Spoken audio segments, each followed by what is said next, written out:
संस्कारों से बड़ी कोई वसीयत नहीं होती, ईमानदारी से बड़ी कोई विरासत नहीं होती। एक छोटे से गांव में रिंकू नाम का बालक रहता था। उसके माता पिता बहुत ही गरीब थे। एक दिन किसी दूसरे गांव के दो भाई अपनी फसल शहर में बेचकर ट्रैक्टर से अपने गांव वापस आ रहे थे।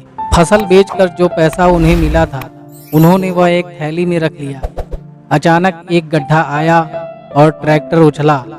तभी उनकी थैली नीचे गिर गई और दोनों भाइयों को समझ नहीं आया। दोनों भाई सीधे घर चले गए। रिंकू खेल कूद कर अंधेरे में अपने घर जा रहा था। अचानक उसका पैर किसी वस्तु से टकराता है।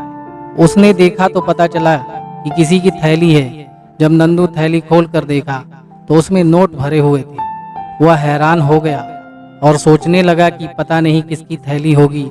उसने सोचा कि अगर वह थैली यहीं छोड़ गया तो उसे कोई उठा ले जाएगा।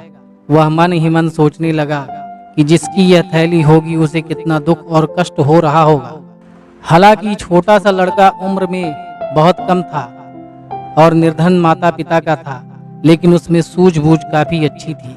वह थैली को उठाकर अपने घर ले गया। उसने थैली को झोपड़ी में छुपा कर रख दिया। फिर वापस आकर उसी रास्ते पर खड़ा हो गया। उसने सोचा कि कोई रोता हुआ आएगा तो पहचान बताने पर उसे थैली दे दूंगा। इधर थोड़ी देर के बाद दोनों भाई घर पहुंचते हैं तो ट्रैक्टर में थैली नहीं मिलती है। दोनों भाई यह जानकर निराश हो जाते हैं और बहुत दुखी होने लगते हैं। पूरे साल की कमाई थैली में भरी थी। किसी को मिला भी होगा तो बताएगा भी नहीं। शायद अभी वह किसी के हाथ ना लगा हो। यह सोचकर दोनों भाई टार्च लेकर उसी रास्ते पर चल देते हैं। तभी वह छोटा बालक रिंकू उन्हें रास्ते में मिलता है। उसने उन दोनों से कुछ नहीं पूछा, लेकिन उसे शंका हुआ कि शायद यह थैली इन्हीं की होगी।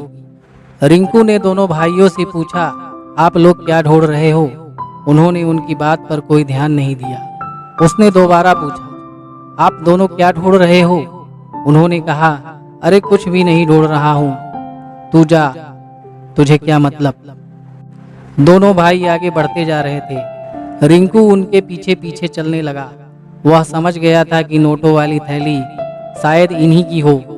बच्चे ने तीसरी बार पूछा तो चिल्लाकर एक भाई ने कहा, अरे चुप हो जा, हमें अपना काम करने दे, दिमाग को और खराब न कर।